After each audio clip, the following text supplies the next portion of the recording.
Hey, I thought it'd be fun to do a little series of music that was really important to me at different times in my life.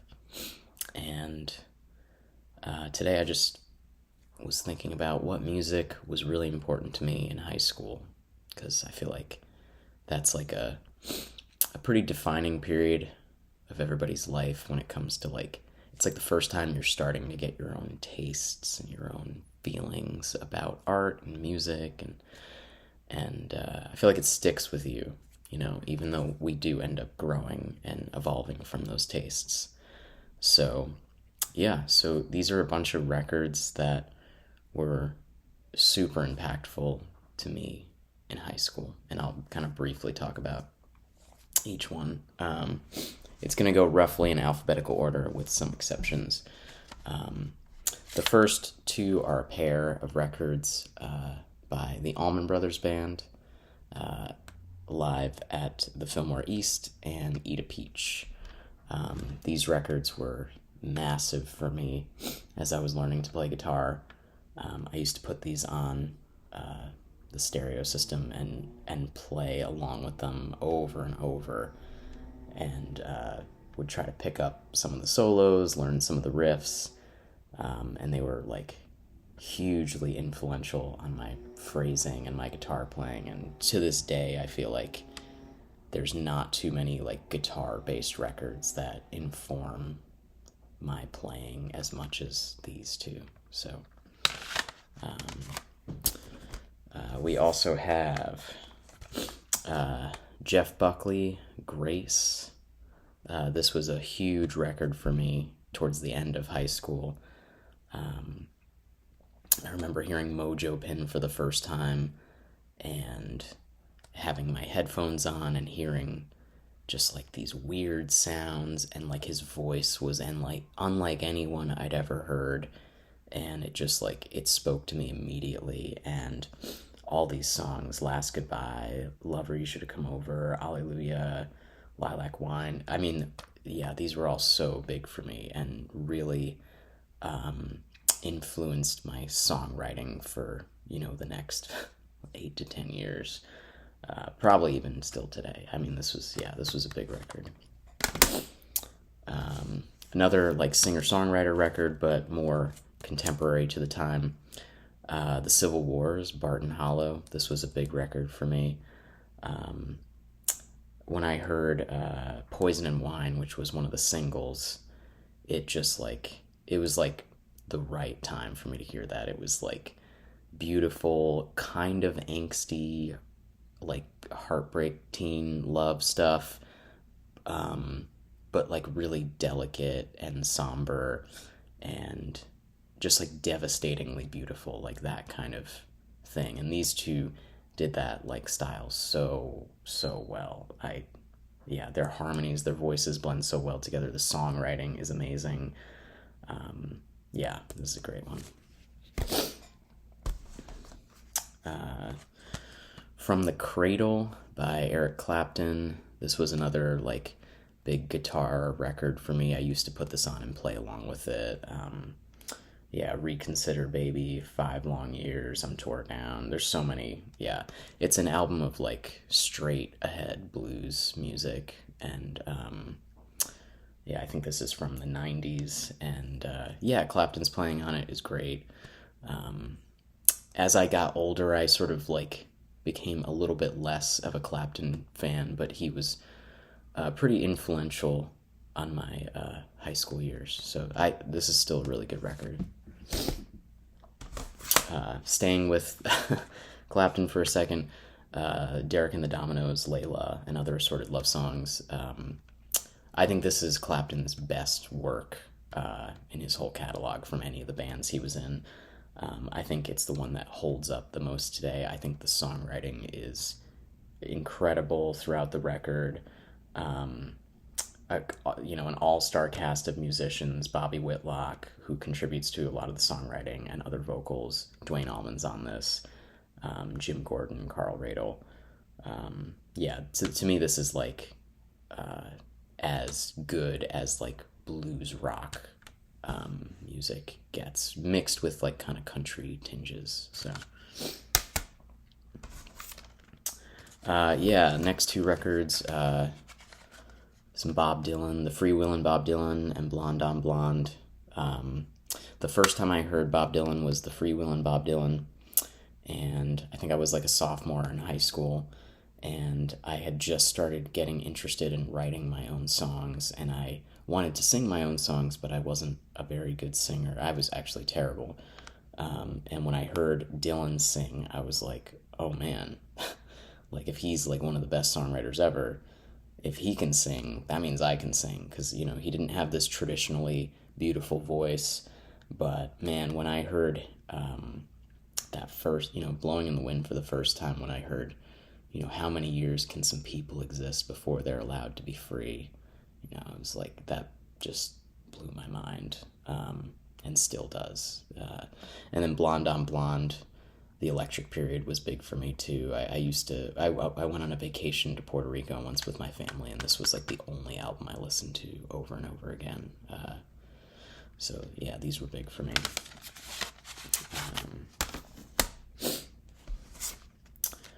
Yeah, Bill Evans, Waltz for Debbie. As I started to get into jazz music towards the end of high school, this was a big one for me, mostly because of the ballads. My Foolish Heart still holds like a really special place in my heart. But yeah, there's something about the way he plays these slower tempo songs that just like really tug at the heartstrings, and the trio is beautiful, and is a great live record from the Village Vanguard. Yeah. Electric Ladyland, Jimi Hendrix Experience. I wasn't the biggest Hendrix fan in high school, but I had most of his records, and this was always my favorite one. I can't tell you how many times I jammed out to the long version of Voodoo Child with Steve Winwood on the organ. Yeah, this record I always really, really liked. I loved the R&B stuff, like on the Have You Ever Been to Electric Ladyland and Crosstown Traffic, and but yeah, this was my favorite Hendrix album. Miles Davis, In a Silent Way. Again, as I started to get into jazz, you know, I got like Kinda Blue, I got, you know, all the first quintet records, but this one kind of sticks out as being a favorite from when I was in high school. I like the electric instruments, and I always really loved the title track, the simple, beautiful melody. Yeah, this the fusion aspect of it like really appealed to me as a high schooler. So cool. Next we have Come Away With Me by Norah Jones. This is still one of my all-time favorites. Yeah, this came out when I was like in grade school, but I didn't really get it until high school. And to me, this is a record I recommend to people. If anyone wants to know how to play guitar parts, this is the record to check out. Adam Levy is the main guitar player on here, and his parts are beautiful. And obviously Nora is the star of this record. I mean, and Jesse Harris and Lee Alexander, all of them, like the songwriting combined, and her, you know, special voice and great piano playing. It's just like, yeah, it's such a great record. Next, we have Albert King, Born Under a Bad Sign, and Livewire Blues Power. This one especially was huge for me, but I mean, I listened to both of these endlessly. This Born Under a Bad Sign is one of my favorite all-time records. I played along with it endlessly. The first half is like all the sort of like mid and up tempo tunes, and the second half has all these like slower ballads and slow blues tunes. His guitar playing, just nobody sounded like him before or after, and it just, it really resonates with me. And this one is great because you get to hear him in a live context, and you can feel how loud those amplifiers were. It's I wish if I had a time capsule, he would be someone I would go back and see live. Sticking to the blues and Kings, B.B. King, live at the Regal and live at Cook County Jail. Cook County Jail was the first time I ever heard B.B. King, and again, to this day, one of my all-time favorite records. Cook County Jail is the first time that I felt like I fell in love with the blues rather than just the guitar. It was really his voice and the horns and the band. Even on that first track, Every Day I Have the Blues, hearing him sing that for some reason, it just like connected with me, and I was like, oh, there's something deeper here than just like guitar solos. Even though, man, if you want to hear great guitar solos, like this is the record. Live at the Regal is like the more famous one, and this is essential listening to. I mean, his guitar playing is amazing on this. His singing is mind-blowing. Great band. And this record, I remember when I first heard it, I was like confused a little bit as to why people talked about this record as a great guitar solo record, because he doesn't solo for long periods of time. The solos are all short. But that's it, man. Like, they're short, they say what they need to say, and there's lots of space, and it's killer. Michael Kiwanuka, Home Again. This was a really big like singer-songwriter album for me in high school. When I heard I'm Getting Ready for the first time, I actually heard it because John Mayer posted it on his like Tumblr account or something, and I was like, wow, that is one of the most beautiful songs I've ever heard. And this is a top to bottom, there are no skips on this album. This is an underrated songwriting masterpiece from that era. So I feel like this is another underrated one. John Legend, once again. I'm not the biggest fan of John Legend's catalog anymore, but this one will always have a special place in my heart. This was a huge record for me in high school. I think, again, there's no skips on here. I love how he is like very sensual and romantic, but in kind of a cool way, and the songwriting is just beautiful throughout. His piano playing is great. He's got that great raspy, voice, and I feel like, he's got some good stuff in his catalog, and I think he got like a little cheesier as his career went on, but I still could listen to this top to bottom. John Mayer, Where the Light Is, live in Los Angeles, and then Born and Raised. Honestly, I could put his whole catalog up to Born and Raised as being influential to me in high school. John was my hero. He was my guy. He still is one of my heroes and one of my favorites. But honestly, if it wasn't for this record, I don't think I would be a musician. This is the record that made me pick up the guitar and made me fall in love with songwriting and music in general, and in the way that I wanted to participate in music. I always loved music because of my dad, but this was the record that made me play music. And this one has everything. It's got the solo acoustic songwriting, the blues stuff, and then like the pop blues stuff with the full band. This to me is John's best studio record. I just think if you want to hear the best songwriting of his career, this is the one. Pat Metheny Group, Still Life Talking. Pat was one of the first like jazz guitar players that I got like really heavy into, like so many other jazz guitar players. And I remember hearing this for the first time and being like really confused by the instrumentation, and like, this is kind of weird, and some of it maybe even feels a little corny. But the more I listen to this, man, the songwriting is so good. The playing is great. This one, yeah, I mean, Last Train Home is one of my favorite songs of all time. And yeah, this record is so great. I used to play it endlessly around the house.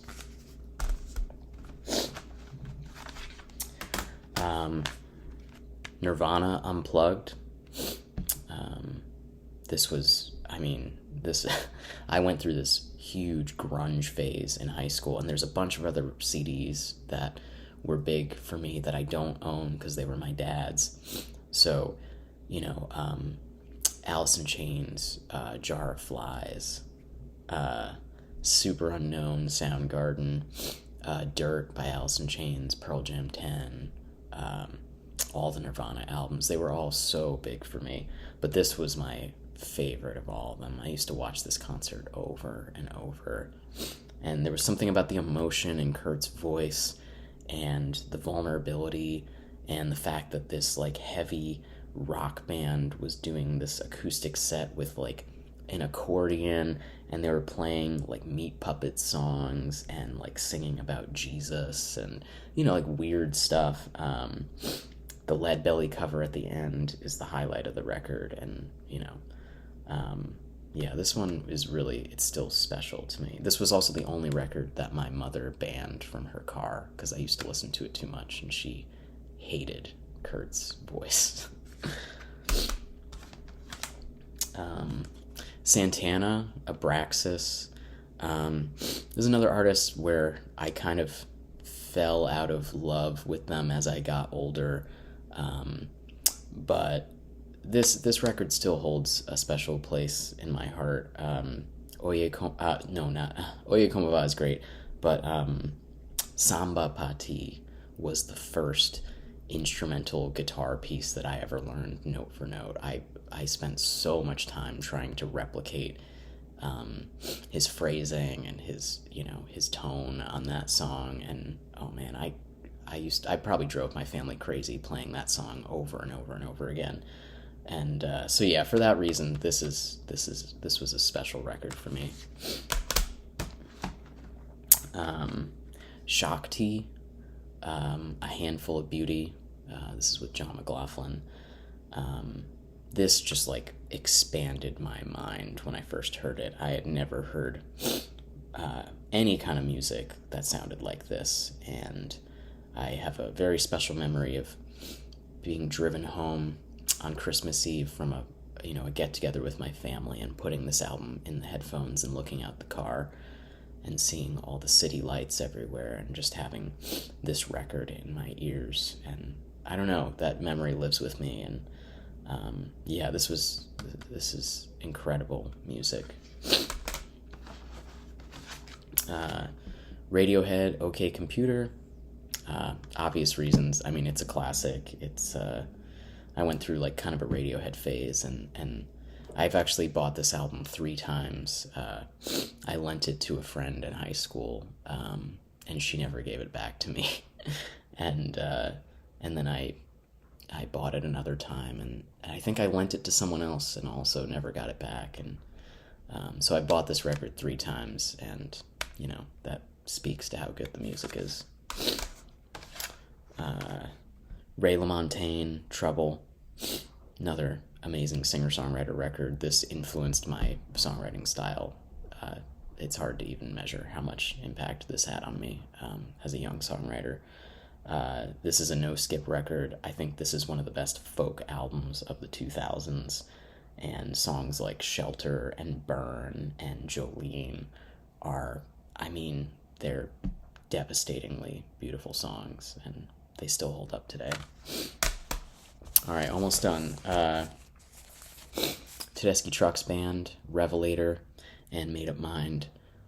Derek Trucks was God to me. I mean, he was, after John Mayer and like Stevie Ray Vaughan, Trucks was my idol, and I loved the Derek Trucks Band. Those records were big for me too, but these were like especially Made Up Mind. I mean, me and my mom listened to this in the car over and over and over again. She knew every song on this, and yeah, I can't say enough about how great these albums are. The songwriting is top tier, and the guitar solos are there. It's not about the solos. The solos complement the songs, and I love that.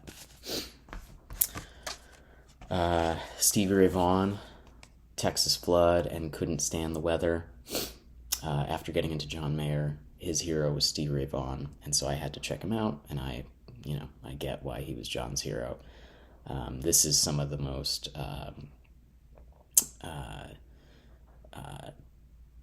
I don't want to say tough guy, but it's like there was an attitude and a recklessness, but with precision and no fear.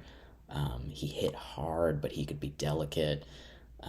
Yeah, there was something really special about the way he played guitar, and great singer. A lot of killer songs on these albums. And yeah, I don't listen to a ton of Stevie anymore, but like he was so big.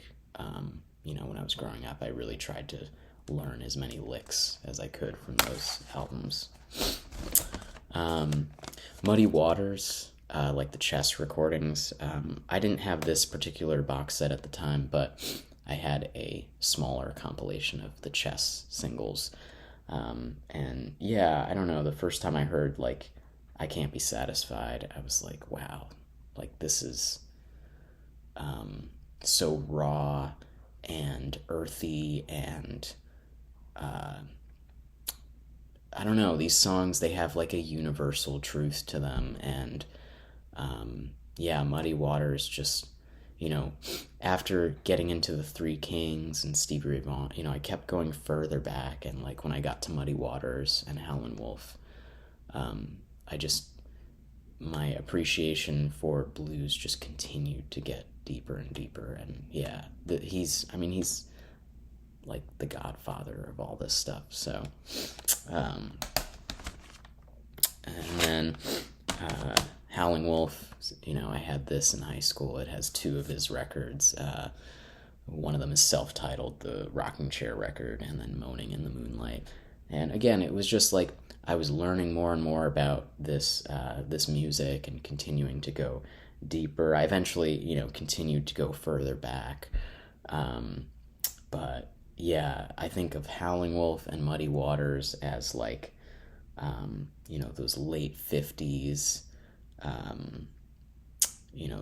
the two masters of the music from that time period. So Hubert Sumlin plays guitar on a lot of these. He's a underrated guitar hero. And then this is unrelated to blues music, but Weezer Pinkerton was a big record for me. Kind of going in line with like kind of the angsty grunge stuff. This was, I used to listen to this over and over and over again. And yeah, it just hit the spot, like when you're in, when you're a teenager and you're kind of in that, like, everything sucks, like this is, this really hits the spot with that. Yeah, so I'm sure I probably missed a couple, but those were sort of like the records that were really important to me from my freshman year to my senior year of college. So if you made it this far, thanks for listening, and, tell me what were some of your favorite records from your high school years. I'll probably do a few more videos where I talk about records that were big for me in college, or like middle school and, adolescence, and then like post-college, and, so yeah, looking forward to like kind of looking back and exploring what music like made the biggest impact on me. So yeah, thanks for watching.